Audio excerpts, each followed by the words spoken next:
The macro thesis within that category that we have is the democratization of software development. As a customer, you have to fight for budget, right? You have to Mhm. convince your boss's boss about why Mhm. they should spend money on this, why you should devote your time, why take the risk in working with a new technology or a startup company. Welcome to the Smart Venture Podcast. We're here to bring you the latest and greatest from the Silicon Valley, where unicorns roam and innovation never sleeps. We've got top investors, superstar founders, and well-known tech executives lined up to share their secrets on building and investing in successful companies. Just a quick disclaimer, while we may sound like financial geniuses, but please don't mistake us for your friendly neighborhood financial advisors. So let's get started and dive into the wild world of tech entrepreneurship. Hi, Dave. Thank you so much for coming on the podcast today. Great, thanks for having me. To start off the show, I would love to give the audience a little bit of Dave's background. So, Dave started his career in M&A team in communications and media in Lehman Brothers, and later worked in BD and Flowering Technologies. And you started your career at Comcast Venture, where when you left, you were the managing director, and you have invested over 200 million in 17 companies. Some of the companies you have invested in, including Slack and DocuSign. To start the show, I would love for the audience to get to know you a little bit more. And what are some lessons that you took that like early on in your career that help you to be really successful later on? Yeah, absolutely.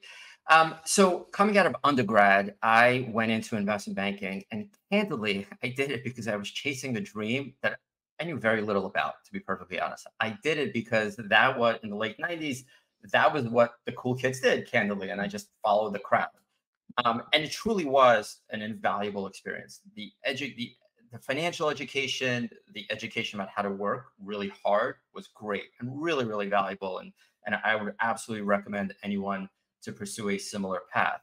But what I realized through that journey is that I wasn't able to get close enough to the actual companies because it was very transactional in nature. We would work on an assignment, move on to something else. And so at the conclusion of my 3 years at Lehman Brothers, or the now defunct Lehman Brothers, I really wanted to satiate that desire to actually get in day to day. And so I joined a little startup company in the middle of New Jersey called Flarion Mhm. Technologies.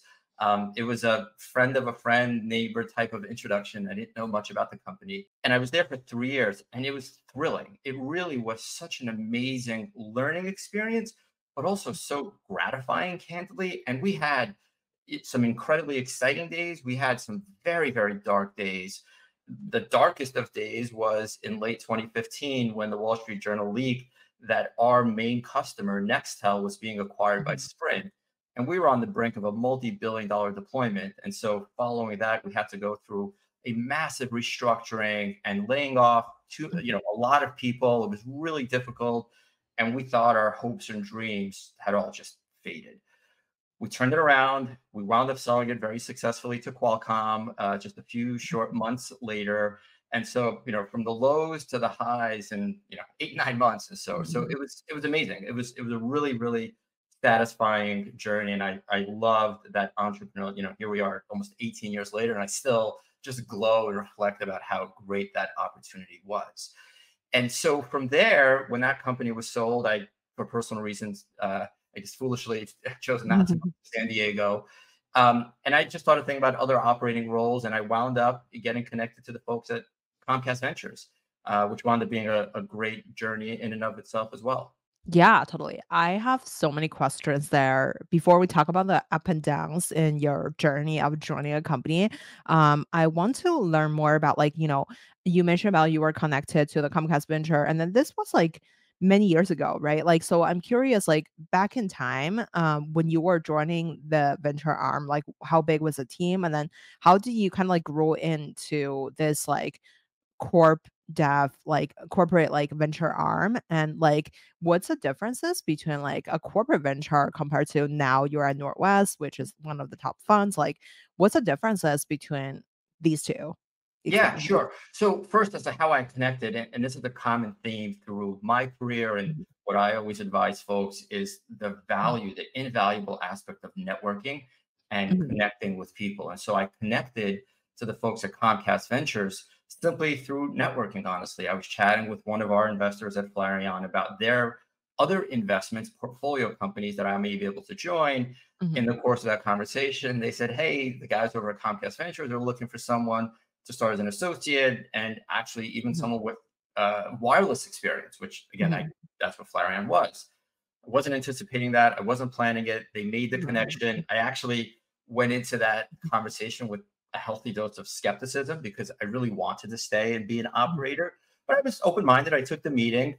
Mhm. It turned out I wound up spending almost 18 years sorry, 15 years at Comcast Ventures, and it was great. And I, still really look very fondly on that experience, and I loved it. But it was just the networking race, right? Just like connecting with people, building rapport, and sharing views and ideas and exchanging those views and ideas. So the second part of your question about the differences. So investment models span a spectrum, in my opinion. Mhm. There are a multitude of different models. At Norwest, we are singularly threaded on generating maximum return for our investors, our limited Mhm. partners. And that's how we operate. That's the sole objective. On the other end of the spectrum, there are a variety of different corporate venture models. There are some that optimize solely for strategic benefit. In other words, exposing the R&D organization to new Mhm. areas of technology or innovation. And that Mhm. serves a very valuable purpose. At Comcast Ventures, we had a little bit of a hybrid model where we Mhm. tried to address the needs of the organization and expose them to innovation, but we also had this financial lens, and we reported Mhm. up to the CFO of Comcast. So he looked at it from the dollars and cents perspective. And we actually thought that was a great balance because at the end of the Mhm. day, if you make the best financial decisions, those wind up being the best strategic decisions as well. That was our Mhm. view. Mhm. Different strokes for different folks in the corporate venture model, different different objectives. But I was there for 15 years. It was a fantastic journey. Comcast changed the trajectory of my life, my family's life, and eternally grateful. But I was there for 15 years, and then candidly, when Norwest called, it was just such an admirable platform and firm that I knew for many years. I had to engage. Totally. I really love what you shared about being in a corporate venture arm. Sometimes you have to think about the strategic, and from the return perspective, from Norwest is more towards delivering the best value to the LPs. And I'm curious, from my brief experience working at a corporate venture arm, I personally felt like some of the deals that we have invested are tremendously could benefit the company's asset. Some of the challenge would be if we invest in this company, the company cannot really grow into anything bigger because of competitors would never really invest in the same company. And I'm curious, how do you deal with this kind of dilemma of what could bring a lot of value to the company itself, and like, but on the other hand, it may not deliver as best return because of the company have a limitation to grow. Like, how do you deal with like challenges like this? Yeah, look, it is a reality of it's the benefits and the drawback candidly of a corporate Mhm. venture model. And like anything in life, there are positives and negatives, there are drawbacks to everything that we do. In the corporate model, again, depending on the objectives, if it's purely financially Mhm. oriented, you lose the strategic aspects. If it's solely strategic, you lose the financial return and potential. And the balance is always about how do you ensure you're making, as an investor, as a board member, perhaps you're making the best decisions on behalf of all shareholders because of that Mhm. fiduciary responsibility, Mhm. which may not necessarily be in the best decisions of the corporation. And so some Mhm. corporations, specifically because of that, restrict investors from being board members because there is that inherent conflict potentially that arises. So it is absolutely a balance. I do think fondly of the corporate venture model. I do think there are tremendous benefits. But as an entrepreneur, as an investor from a financial fund, we have to go into those with eyes wide open, knowing what the benefits and the considerations are of such Mhm. models. And we do that with everything. So it's not that different, but we just have to be aware.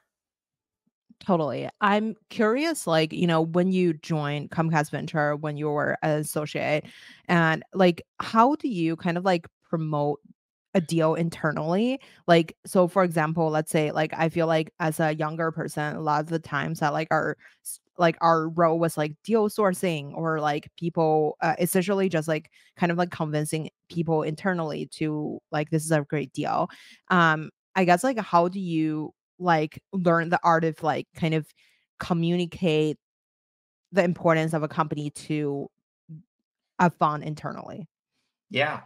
So this business, as has been said before, this is not an original comment, but it really is an apprenticeship-based business. It is a highly Mhm, specialized and unique skill set mhm, to be an investor because in the way that we evaluate opportunities, the way that we recommend internally for investment approval, the way that mhm, we engage with management, there's a very fine art to a lot of these points. And so when I started as an associate, I was drinking from the proverbial fire hose. I was learning and understanding how do mhm, you, everything sounds great. Every mhm, company, every entrepreneur comes in with this very optimistic story. And it's not that they're lying or misrepresenting, they're optimistic. And part of our job is to be that forensic investigator based on experience, based on other companies that we've invested in, to try to understand where the opportunities may be, where the challenges might be, take those challenges into consideration when you evaluate whether this is a worthwhile investment or not.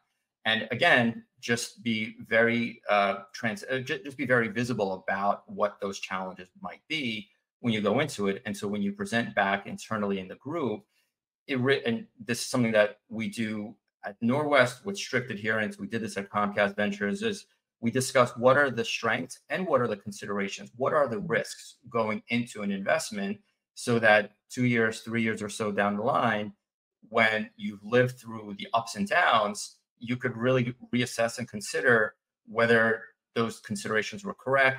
Companies pivot and adapt all the mhm. time, and so I just think having a very honest conversation with the firm is really, really critical. Totally. I'm curious, like, when it comes to like you mentioned about like this is a apprenticeship business, right? Like, so who is on your personal board of advisors when it comes to developing your career in venture? Yeah. So this is a bit of a corny answer, but I'll say it anyway. So my family and I immigrated to the U.S. when I was rather young, and so my parents, for really no fault of their own, really didn't understand the American system and the college or the ultimate job pathway. My brother, however, is 5 years older than I am, and so he was very much the trailblazer in our family because Mhm, just he went through it much earlier than I did, and so he's always been that sounding board and a North Star, candidly, for me mhm, about evaluating whether it be educational pursuits, career pursuits. When I was debating whether to stay at Comcast Ventures or to join Norwest, there was no one that I spoke with more and debated the mhm. pros and cons. And he challenged me on a number of aspects, and I challenged him. So it was a really great just dialogue and obviously a very, very trusted environment. Totally. I love that. I feel like family members sometimes is like our best like sounding board and advisors because they would love us like no matter what. And then like they also like know us a lot better than anyone we work with in in life. So I'm curious, like, after you join venture, um, like we chat about this like a little bit before, it's like you are a BD background and then like now you're looking at like, open source companies and like a lot of these top like SaaS companies. And how do you understand something like this fundamentally? And can you give us a kind of like overall like great like overview of like why open source is like a good investment area? Sure. Yeah. So the first one I'd say is that there are different types of investors in the market. Mhm, There are the generalists that can go mhm, across many industries, and there are folks that specialize more. At Norwest, we're a generalist platform. We have healthcare, we have consumer, we have enterprise, we focus internationally, but then we also have specialization, which within each of those verticals. So I very mhm, much specialize within the enterprise domain, B2B solutions, said another way. And in those domains, we and I very much believe that it's very beneficial for us to make investment decisions, but also to be a partner to the entrepreneur, to have subject matter relevance and domain expertise. And so whenever we invest into a new category, we first do quite a bit of research. And this literally could be years in the making mhm, to understand the category, the dynamics, the constituents, the buyer mentality, the sellers, and so forth. And so, to your question about open source, we and I spent a lot of time in that domain, mhm, speaking with a lot of companies, understanding their models, understanding the drawbacks of open source. Like anything, there were trade offs. And so, we made a number of investments prior to my arrival in the open source domain. I've made some investments prior to my arrival in Norwest in open source. And so we just continue to study that category and understand the opportunities. As it relates specifically to open source, I really do think it is a very powerful platform to solicit feedback from potential customers, participants in the ecosystem, build a product with input from the market, right? In a typical Mhm. enterprise sales cycle, it's very hard to get feedback from customers. Well, Mm. open source really democratizes that. It makes it much easier to get that dialogue, to set up Slack or Discord channels, engage with the community. The community may very well be contributors to a particular project, and they may really get involved. So I think it's a great marketing channel. Mhm. However, I don't believe open source is a sales channel. I Mm. think open source is a great marketing vehicle, but then when it comes to selling large enterprise contracts, Mhm. in my opinion, that is a classic enterprise sales motion. There are certainly PLG, product led growth initiatives, but big contracts come through top down selling. But that open source is a great way to inform whether a large organization is actually utilizing it based on their participation. Yeah, I like what you said about open source is a place that like where you can get customer feedbacks a lot faster and then like it's not really a sales channel. I wouldn't think of that way because I always thought any community based product would have like a distribution channel already. That's really something that I never thought about before. I'm curious when you are learning about a sector, let's say like doing a due diligence as an investor, some of the listeners are angel investors or younger people who would put in a check here and there to their friends' companies. When we're doing due diligence in a sector that we may not understand fully, let's say like a SaaS products, because we're not really, it's not like a Slack or DocuSign that we're using every day, right? I'm curious, how do you do the due diligence and how deep would you go before you like put money in? A regular angel investor may not like have the insights as you because you're a professional investor who have been doing this for a long time. How do we shrinking that due diligence process, but also still understand it a little bit better? Sure. Yeah. So it obviously very much depends on the stage Mhm. of the company and the point at which you're investing. If it's a very, very early stage team, very Mhm. early stage project, you may not have Mhm. enough signal from the community, from Yeah. customers, from revenue to be able to make that Mhm. determination. And so it really is very much a people oriented Mhm. investment decision. And in those situations, we spend a lot of time with the folks that we're partnering with to understand, do we Mhm. have a similar ethos? Do we see the world evolving in a similar path? How would they and we react to adversity? I tell Mhm. entrepreneurs all the time, I don't know when, I don't know how big, but there will be challenges. There will be adversity. That's part of the Mhm. journey. I've been doing this for 18 years, and every single Mhm. company I've partnered with, they've had some level of adversity. It is inevitable. And so understanding the psyche of the entrepreneurs and whether we could collaborate is a very key piece of the equation. And we tell the Mhm. entrepreneurs, you have to make sure that I and we are the right partners for you. And you could come with problems to us. You know, the other thing I always tell entrepreneurs is I love to hear good news and I love to celebrate good news, but I'd rather hear bad news first. Call me about bad news first and tell me later about the good news. If it's bad news, we could try to address the situation. We could try to work through it. But as far as investing, if it's a later stage investment and we're looking to deploy a larger sum of money, we will spend a lot of time in understanding the problem statement that the solution is solving, right? Is this the classic vitamin or painkiller type of solution? Is the value proposition, does it have a meaningful ROI to customers? Do customers have a budget for this particular product? If they were to buy, where do they get the money, right? Is this an existing line item or is this something Mhm. new that they have to go convince their boss's boss about the benefits of this particular product? So we try to think about those dynamics all the time. We really do spend a lot of time thinking about the expansion opportunity for a product. It's very Mhm. hard as a young startup company to obviously build a platform and convince a customer to entrust you with that. Mhm. And Mhm. so, the classic land and expand, and what is the potential we spend a lot of time thinking about with the entrepreneurs and going very deep and speaking with folks in our network and other practitioners that we partner with to get their feedback. There's only so much that we ourselves know. We rely very heavily on our respective networks. Yeah, totally. I'm curious when you're doing the due diligence, like you mentioned about like speaking with the customers and also understanding the sales process, like within the companies internally. Since your operating experience was primarily before your venture career, now it's been like many years. How do you stay like on track with what's a current company dynamic to kind of understanding these sales cycles or what developers say about a certain company?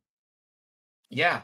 What I love about venture and I love about the platform we have at Mhm, Norwest, but is also the daunting part of it about it is that markets are constantly changing and business practices are changing. Technology is mhm, constantly changing. And so it does require this thirst or this hunger for knowledge and information and how mhm, continuing to think through how technology evolves and how different solutions will potentially be displaced down the road. And so constantly reading, constantly speaking with a lot of companies, both startup companies, incumbent practitioners, soliciting mhm, their feedback.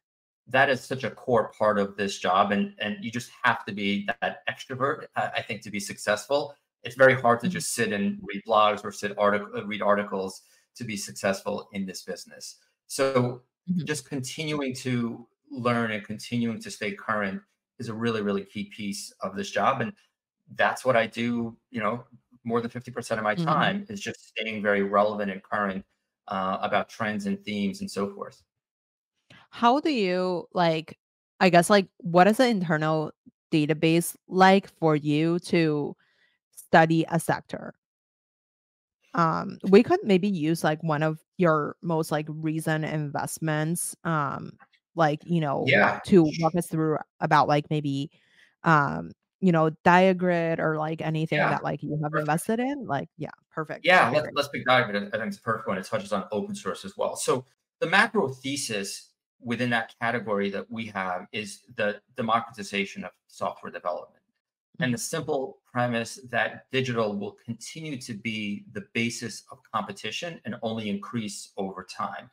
And so, if mhm, that's the case, we believe that there needs to be folks need to have more ability to control their product mhm, offering, to control their platform, which mhm, requires more software development capabilities rather mhm, than buying packaged software and solutions mhm, because it limits the flexibility and the creativity that could be presented into the solution. And with that, we believe that more tools and solutions are necessary to mhm, abstract some of the complexities of software development. mhm, The analogy I think about is basically creating a website and mhm, HTML, right? mhm, So 15 years ago, to create a website, you needed to know how to hand code HTML. mhm, Well, with the advent of Wix and Weebly and these WYSIWYG solutions, you could drag and drop and customize mhm, these products to your heart's content. And a lot of the complexities and toil are abstracted from the individual in creating a website. In a similar fashion, when application development happens, there's a lot of foundational plumbing work that needs to happen. There's connectivity that needs to happen. There's a lot of security and policy that needs to be applied. And so it's a thesis that we've developed over a couple of years. That's one. Two, to my earlier comments about open source, I think it's a mhm, fantastic environment to build awareness, to solicit feedback. And so when we met the folks at Diagrid, they launched a commercial company based on an open source project called Dapper, which mhm, is the connectivity layer for building applications and using a microservices cloud native architecture.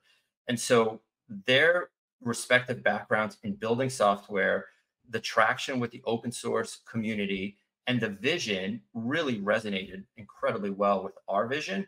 And we mhm, spent a lot of time with the team and ensure that we have a mind meld. mhm.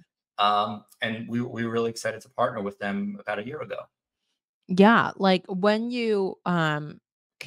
this company came across to you, is that like a company that you personally went after, or is this like a deal sent in by other investors? Like, how do you kind of like source deals like this, like that you eventually invest in?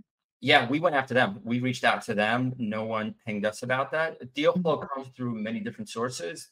We mhm, again, we network a lot and we take mhm, pride in the relationships that we develop with earlier stage investors that mhm, send us recommendations.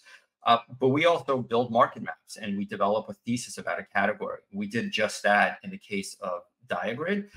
Mhm. Built on that thesis. We spent a lot of time in the domain. And then just through the industry, we heard about, we knew about Dapper, but then we heard about the commercial dive grid solution.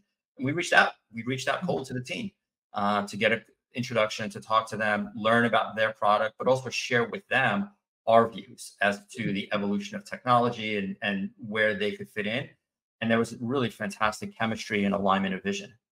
Yeah, totally. I like that. Like, I think some of the top deals from many investors I've chatted with are all investors like going after these deals. Like, I guess like how do a company get into your radar? Um, yeah. Yeah, so it's a really good question. So our view is that a really key component of being an effective entrepreneur is the Mhm. ability to network, whether it be for purposes of, of hiring talent, or finding customers, building business partnerships, or partnering with investors. Mhm. We all have relatively public facing profiles.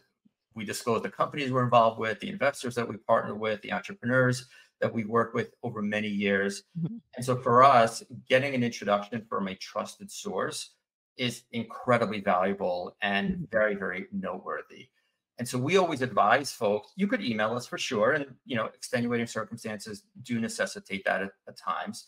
But to the extent that you could leverage the connections that they have, that we have, to find that common link, that's always such a higher quality introduction than just sending a DM on Twitter. Mhm.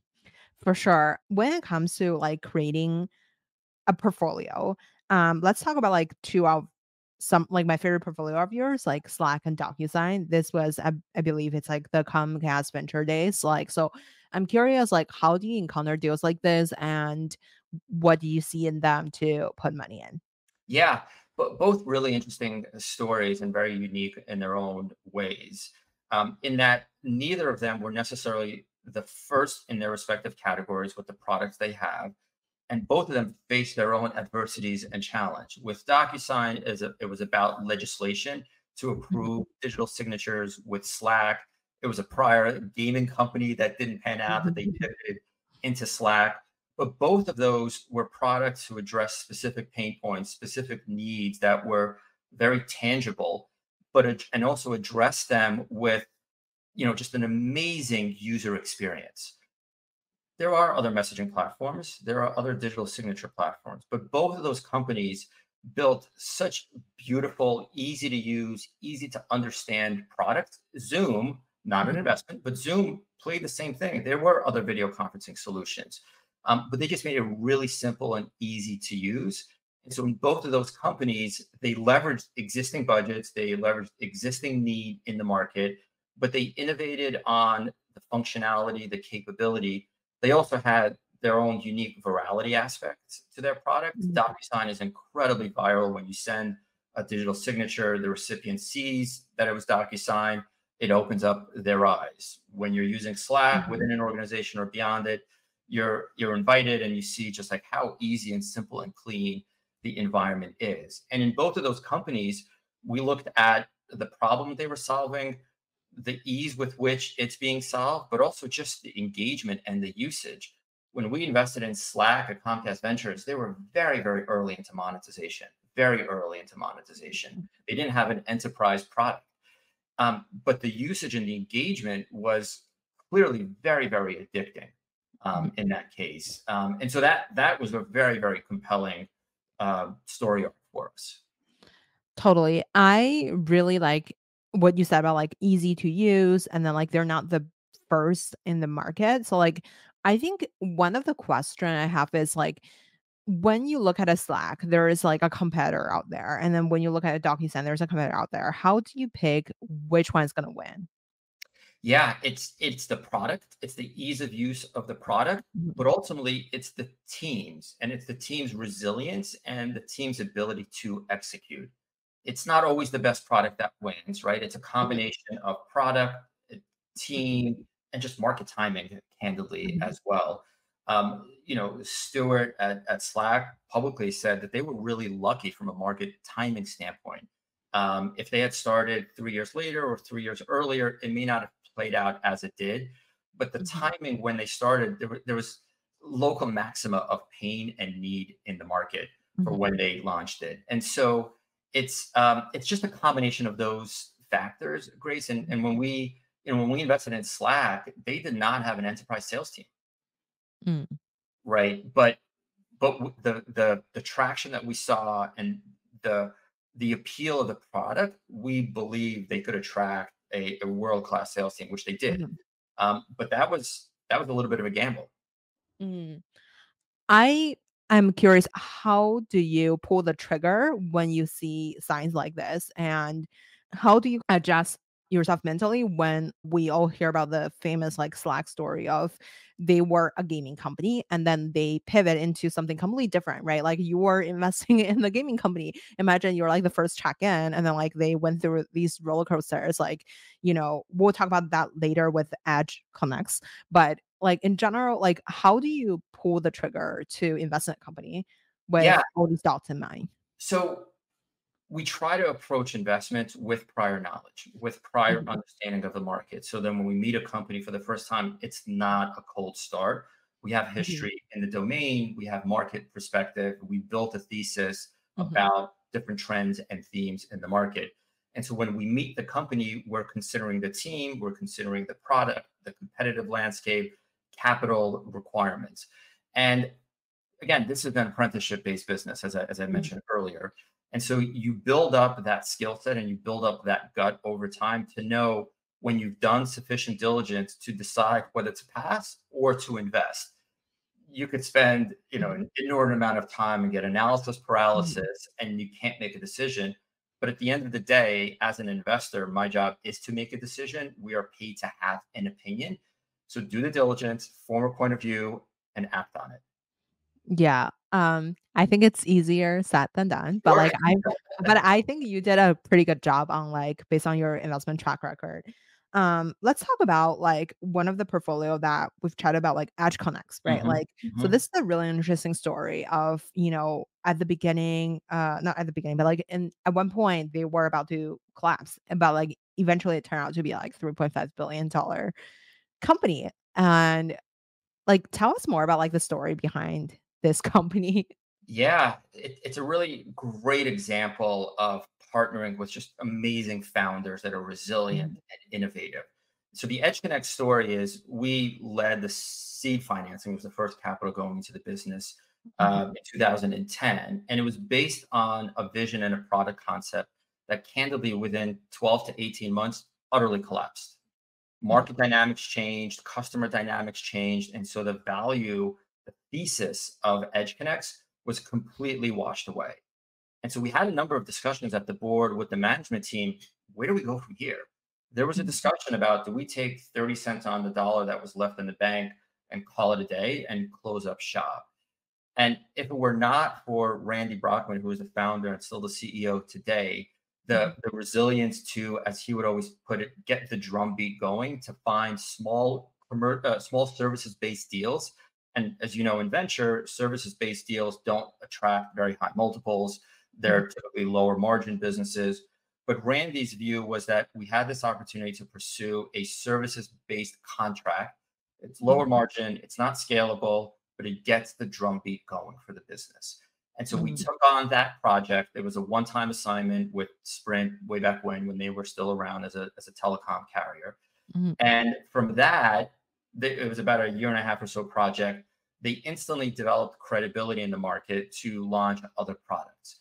And the other products they ultimately launched were edge data centers. And so they started building these really small micro data centers for large carriers around the world, Liberty Global, and ultimately to the size of Microsoft for Azure.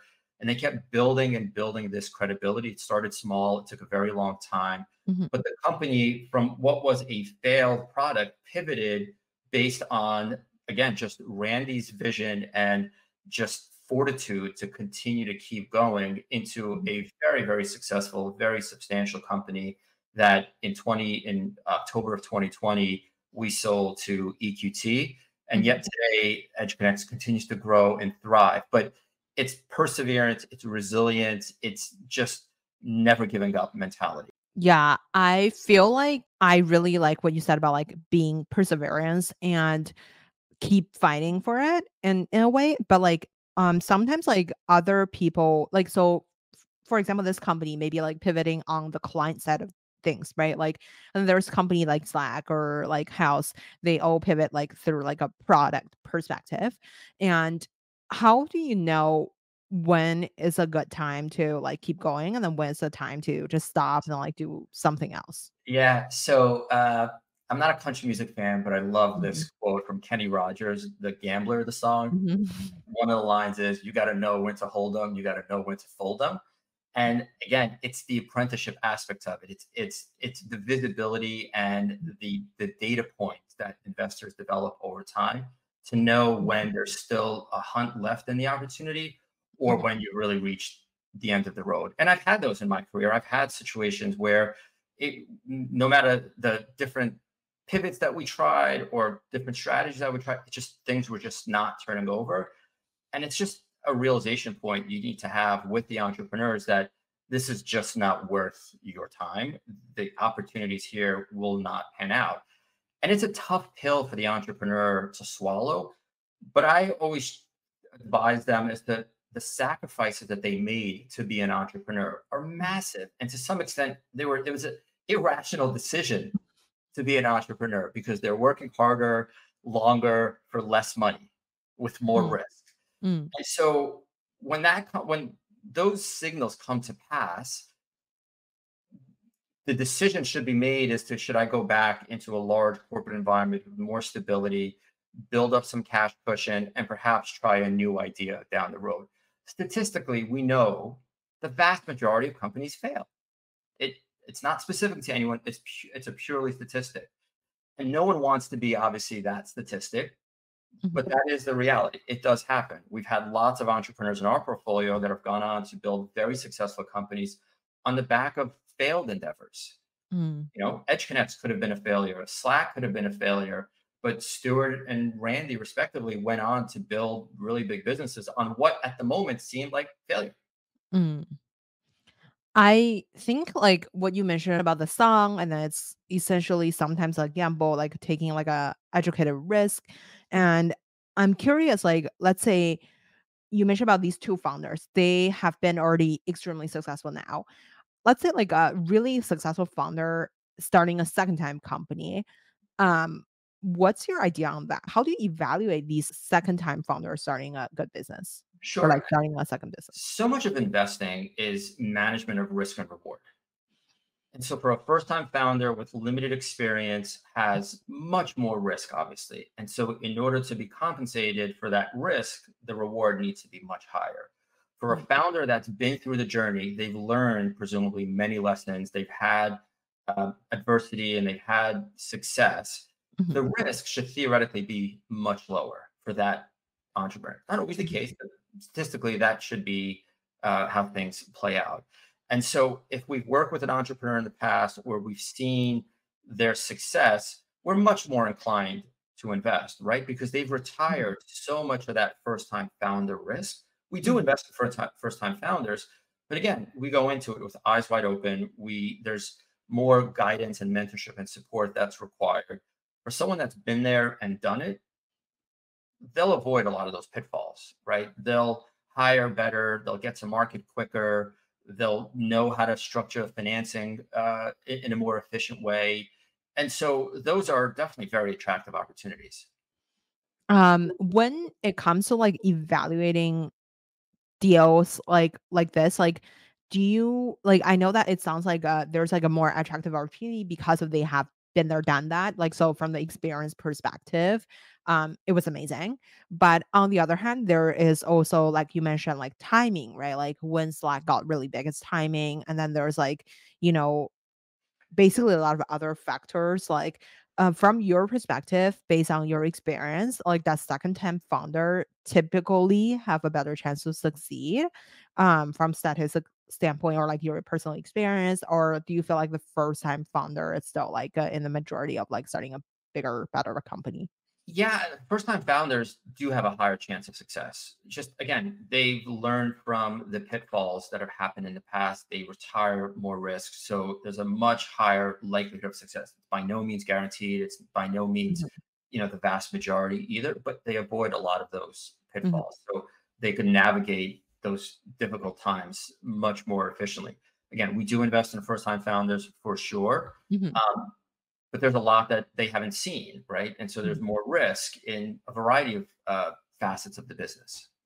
Totally. When you mention, like, you keep mentioning, like, venture is like apprenticeship business, right? Like, so who are, I guess, like, is your mentor in terms of like investing? So, at Norwest, Promote Hawk, who I think has been on Yes, the like show. as on the show. That's Yeah. right. He's That's right. awesome. That's right. Yeah. Is an incredible investor, but is Mhm, such a good human being and a person. And his ability to make this business decisions, but also treat people with kindness and fairness, even when making the tough call, even when it comes to replacing an executive team member. It's not a personal decision, it's a business decision in the interest of mhm, all shareholders, of which that mhm, executive is one. And so watching Promote and the success that he's had, and he's had failure as well, right? No, no, mhm. no one is unflappable.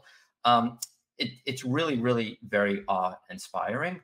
And it's without ego, it's without boasting, it's without sharp elbows, it's Mhm. treating people fairly, it's making the right business decisions and acting on those when the data is there to support it. Yeah. When it comes to, like, since you have also invested in many companies and then you have over 17 years of experience, let's say like you're our mentor today. Like, what are some advice that you would give to like your younger self? Yeah. So I won't dwell on the apprenticeship part of it, but I really think serendipity is a very big part of this job, and to remain open minded about new verticals and categories. Like I said, Mhm, we develop a sector thesis and market maps. Many of mhm, those are influenced based on feedback that we receive in the market. As mhm, to when I first started investing in cybersecurity 10 plus years ago, mhm, we went deep in security because it was feedback from the market. It wasn't necessarily a bright idea that I had. It was just talking to people in the industry, networking with people in the industry, collecting different points of view, assembling them into a need in the market, and then going really deep into that domain. And so it's developing that corpus of knowledge. It's understanding the dynamics in a market, and it's building a point of view on a domain. Um, I like when you mentioned about like serendipity is playing like a really big part in this whole ecosystem.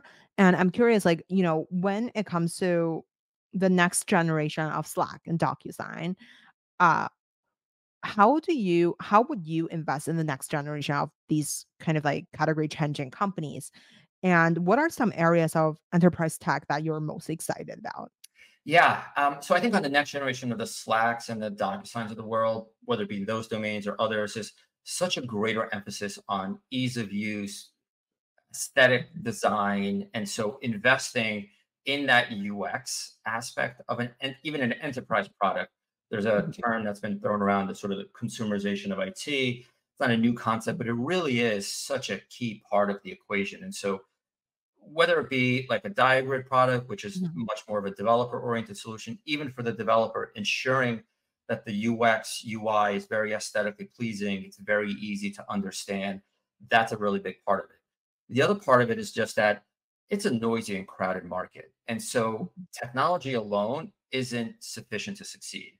It's a mhm, balance between the technology and the go to market expertise, building awareness in the market. The mhm. best technology with zero awareness will struggle, right? And so I think that's marrying those two pieces much more so. I think is a really key component to it.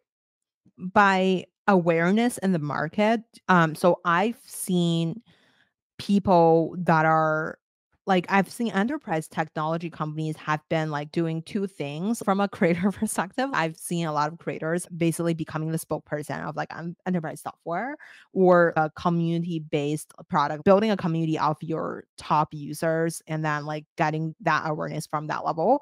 What are some new trends that you've seen that like enterprise software has been trying to get awareness in that sense? Yeah, I think the theme of this democratization of software development, facilitating, creating more productivity capabilities Mhm. for the developers, opening up the number of people that could be developers. There are only 5 or 6 million web native developers in the world. Something like that is the best estimate. But the needs, I think, far outpace the number of folks there. And so the tools necessary for a broader population, I think are really, really critical. I also think, obviously multi-cloud and hybrid cloud environments, the ability to move Mhm. applications is a really key component. And so solutions Mhm. that support application development across multiple environments, but also in a very secure and compliant way. The other is, Mhm. I'm surprised that it took us this long to get to AI in this Mhm. conversation. Oh, I was about to ask that Yeah. one question. Oh my But god. Yeah. what would a conversation with an investor be if we didn't talk about AI? But Mhm. AI, there's clearly a hype cycle amongst around AI and generative AI right now. It's an area Mhm. that at Norwest we've been investing for many, many years. We have dozens of companies in the AI domain. ChatGPT has been incredible in awareness building and showing the potential of using generative AI capabilities in enterprises. And we think that's great. And there's a lot of innovation happening in the foundational models and the applications. But what I come back to is that what are the enabling technologies for a large enterprise or even a medium sized enterprise to deploy these generative AI solutions? It creates a dimension that hasn't been seen previously from a data security standpoint, Mhm. data leakage, right? Or prompt engineering solutions.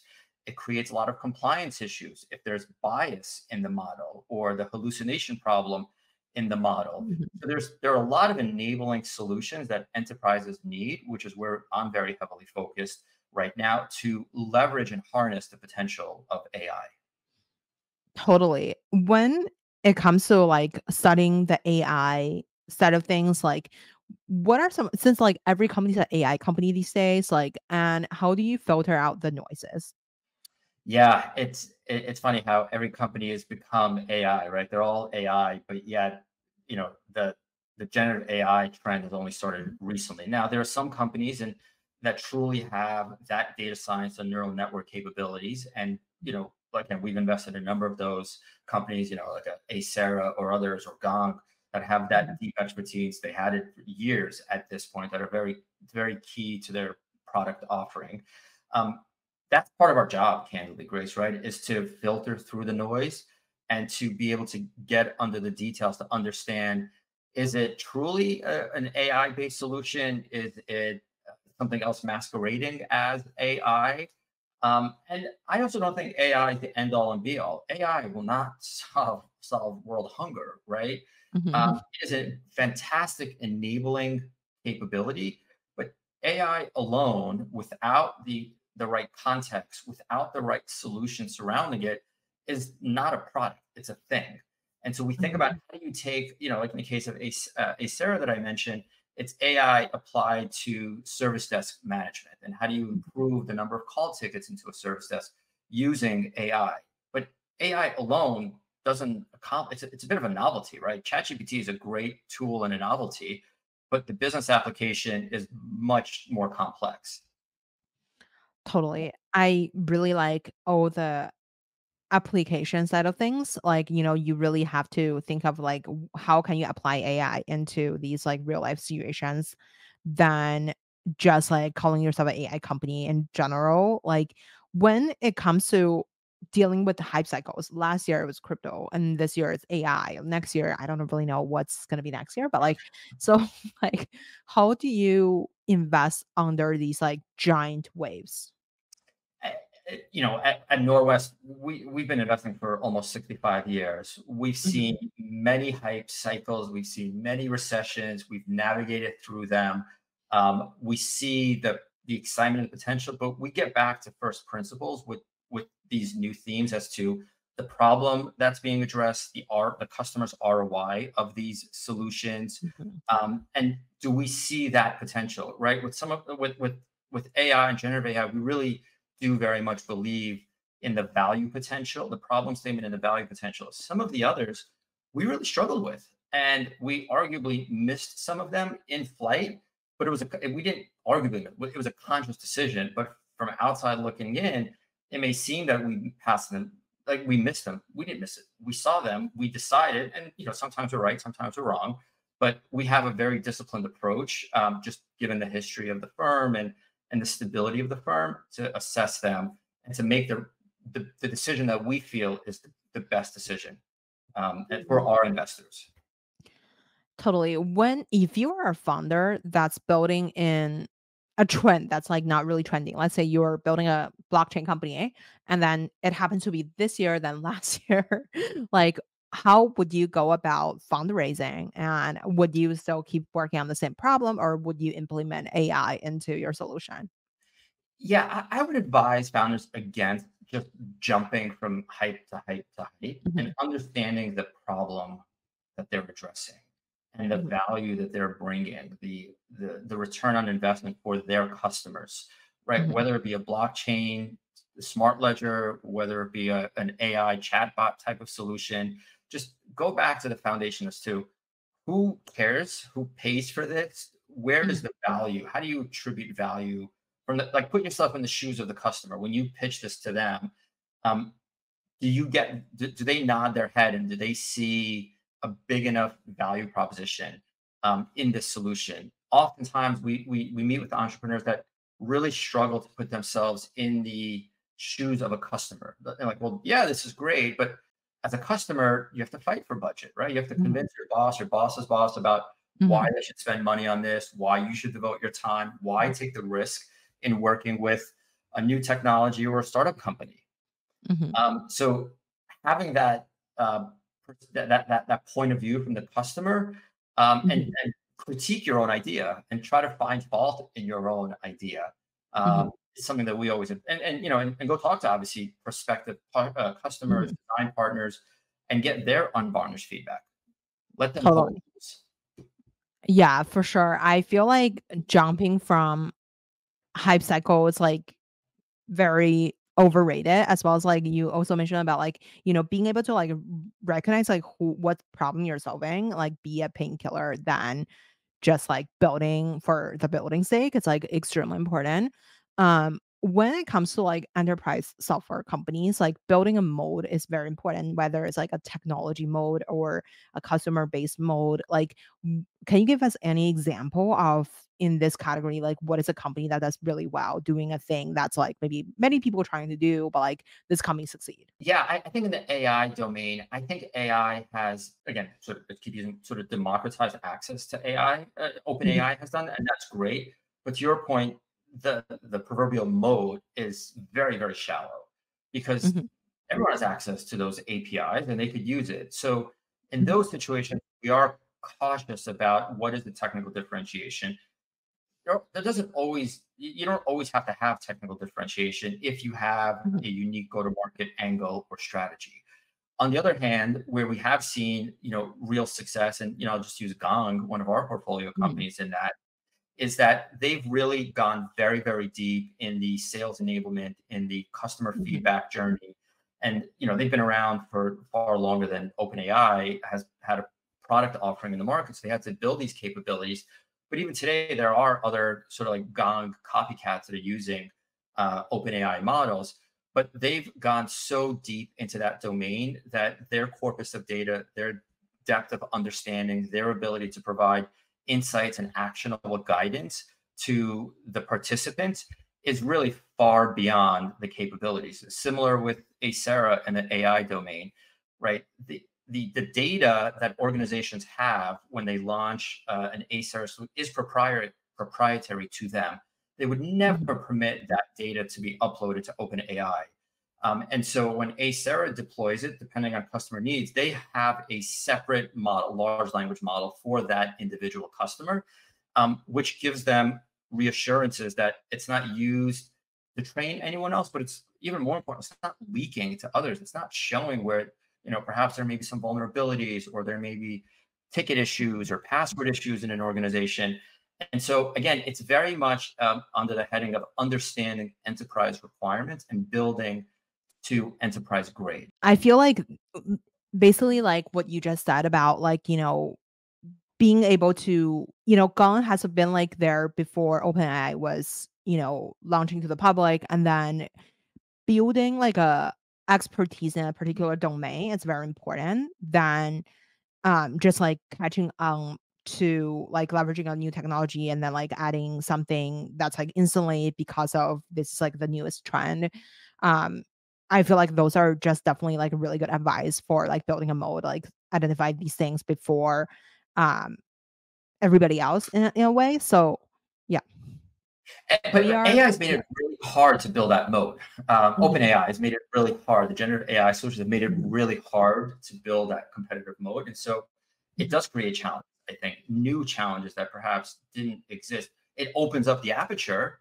There's definitely mhm, that benefit. But on the other hand, it opens up the aperture to many more competitors as well. And so to my mhm, earlier comments about investing in sales and marketing is ever more critical. How do you mhm, break through that noise floor? If you're a BI solution that uses OpenAI, there are many of those solutions, including the incumbents. And mhm, so you really have to differentiate on go to market, which for some entrepreneurs is a newer muscle because many of them tend to come out of technical disciplines. And mhm, so the founders that early on appreciate where they don't have the skill set and they partner either as a co-founder or an early employee mhm, with someone that can complement them from a sales and marketing standpoint. I'm not saying hire a CRO by any means, but folks mhm. that have that product management, that product marketing perspective to complement the technical founders with. But, like, do you think the incumbent is gonna win in this case because of they have been like, they have unlimited resources, they can hire the best talent, and then, they are like, money is their mode, right? So Yeah. Look, we are as investors, we're in the business of challenging the incumbents. And Mhm, so we're constantly investing in companies that are going up against the big established quote unquote incumbents.